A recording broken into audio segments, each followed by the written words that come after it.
नमस्कार बच्चों। आज नया टॉपिक वाक ललद्य। वाक ललद्य से संबंधित। तो ये वाक है जो कश्मीरी भक्त कवयित्री है। ठीक है, ये भी मीराबाई की तरह ईश्वर को खोजने का संदेश दिया है। तो यहाँ पर एक वृक्ष के माध्यम से हमने ख वर्ण से शुरू होने वाले विभिन्न शब्दों को लिखा है, और भी आप लिख सकते हैं पत्तियों पर। तो जब खोजते हैं ईश्वर को, हमें इनमें से कौन सी चीज़ मिलती है? चारों तरफ देखते हैं तो क्या चीज़ मिलती है जो हमें सबसे ज़्यादा जिसकी ज़रूरत? खुशी, प्रसन्नता मिलती है, क्योंकि ईश्वर हमें भवसागर से क्या कर पार कराता है। ठीक है, ये खुशी मिलती है इस ईश्वर की प्राप्ति पे, भक्ति में। तो वो कवित्री हैं ललद्यत। तो ललद्यत के बारे में मैं आपको हल्का सा जीवन परिचय कि इनका जन्म 1320 ईस्वी में कश्मीर के पंपोर के सिमपुरा गांव में होता। पंपोर के सिमपुरा गांव में होता, और इन्हें विभिन्न नामों से जाना जाता है। लल्लेश्वरी, लल्ला, लल योगेश्वरी, लल्ला रिफा। ठीक है, तो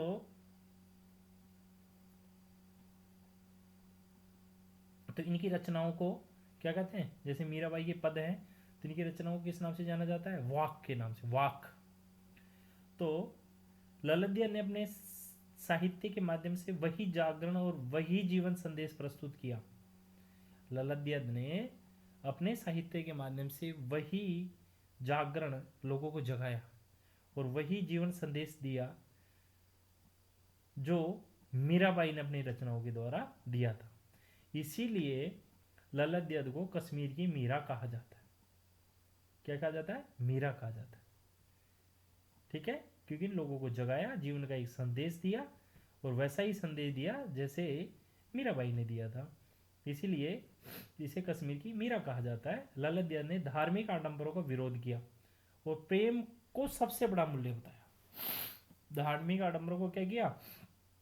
विरोध किया, और प्रेम को सबसे बड़ा क्या बताया? मूल्य बताया। ललद्यद ने मीरा, तुलसी, कबीर आदि की तरह धर्म की मान्यताओं से ऊपर उठकर मानवता व मानव प्रेम को प्रमुख माना। ललद्यद ने मीरा, तुलसी, कबीर आदि की तरह धर्म की मान्यताओं से ऊपर उठकर मानवता व मानव प्रेम को ही प्रमुख माना। वे धर्म की मान्यताओं, आडंबरों से ऊपर उठकर उस प्रभु भक्ति की अनिवार्यता पर जोर देती है जिससे उनका जीवन जुड़ा हुआ है। ललद्यद का काव्य वाक्यों के लिए प्रसिद्ध है। किसके लिए? वाक्यों के लिए। उन्होंने अपनी रचनाओं में आम जनता की सरल भाषा का प्रयोग किया। कौन सी भाषा का? आम सरल। कौन सी भाषा थी वहां उस समय कश्मीर में? आधुनिक कश्मीर भाषा का प्रयोग किया। इसलिए उनकी कविताओं में अरबी, फारसी, संस्कृत आदि भाषाओं के शब्दों से बोझिल नहीं है। इसलिए उनकी कविता अरबी, फारसी, संस्कृत आदि भाषाओं में बोझिल नहीं है, और सरल कश्मीरी भाषा का प्रयोग किया है। ठीक है, और ललद्यद का निधन 1391 के आसपास माना जाता है। तो आपने देखा कि जीवन परिचय इसका। अब आते हैं इसके वाक्यों के बारे में। वाक कह दो, इन वाणी कह दो एक तरह से। पहली वाक है रस्सी कच्चे धागे की खींच रही मैं नाव, जाने कब सुन मेरी पुकार, करे देव बहु सागर पार।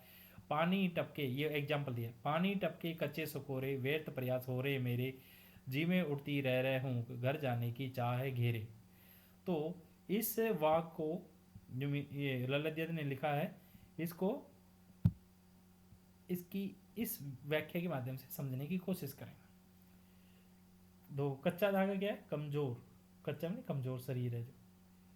बहुसागर संसार रूपी सागर है, उसके लिए सकोरे यानी मिट्टी का बर्तन होता है। कच्चा सकोरा यानी कच्ची मिट्टी का बर्तन होता है। हुक मानी तड़प या बेचैनी। अब देखो, प्रस्तुत वाक में कवयित्री ललिता ने कहा है कि प्रभु मिलन की आस में, यानी आशा में, मैं अपने जीवन रूपी नाव को,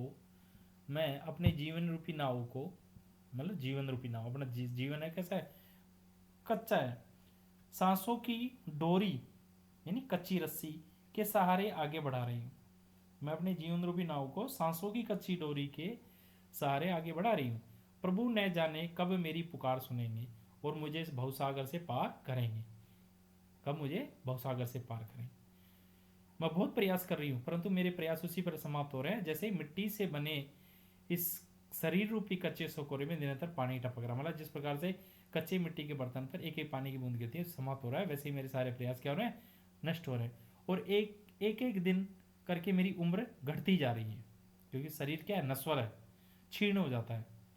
प्रभु मिलन के लिए किए गए अब तक के मेरे सारे प्रयास व्यर्थ हो चुके हैं। मेरी आत्मा परमात्मा यानी ईश्वर से मिलने को व्याकुल है। बार बार असफलता के कारण मेरे मन में ग्लानि है, ना मेरे घर जाने की चाह उठती है। तो कह रही है, एक बार दोबारा देखते हैं।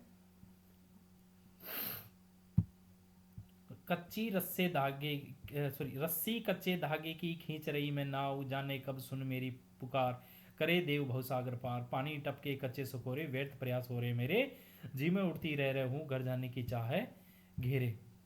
तो प्रस्तुत वाक में कवयित्री ललित ने कहा है कि प्रभु मिलन की आस में मैं अपने जीवन रूपी नाव को सांसों की डोरी, जीवन रूपी नाव सांसों की डोरी के सहारे आगे बढ़ा रही हूँ। प्रभु न जाने कब मेरी पुकार सुनेंगे और मुझे इस भवसागर से पार करेंगे, क्योंकि मिट्टी से बने इस शरीर रूपी कच्चे सकोरे में निरंतर पानी टपक रहा है। जिस प्रकार मिट्टी के कच्चे बर्तन पानी टपकता है, वो क्या होता है, वो नष्ट हो जाता है, पर आग में तपाने के बाद भी उसमें पानी रह पाता है। परंतु कच्चे मिट्टी के बर्तन में अगर पानी बूंद पड़ी तो नष्ट हो जाए। उसी प्रकार मेरा क्या प्रयास सारे क्या हो रहे हैं, नष्ट हो रहे हैं।